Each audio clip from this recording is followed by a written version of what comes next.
Okay ko, mukhang itong Commissioner's Cup, maraming natutuwa sa unlimited height ng Commissioner's Cup.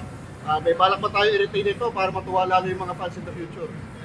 Last year, unlimited na tayo eh. Ngayon lang nakakuha ng mas malalaki. Gusto talaga ng mga tao, mga fans natin na matataas at mga NBA caliber. Ito na.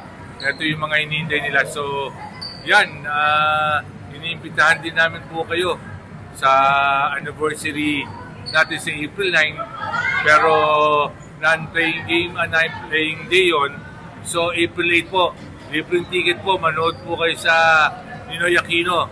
At may mga prizes kami. Umimigay kami ng mga shirts, bola. Sana maasahan namin po kayo doon. Ito po yung ang feedback sa mga fans ngayon, from top to bottom, may naabangan daw ngayon. Kaya marami nagaganap sa conference na to.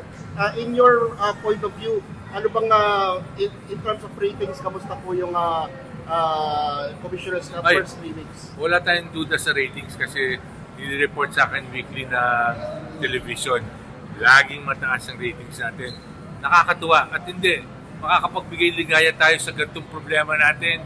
Parang COVID. Nalampasan po natin to.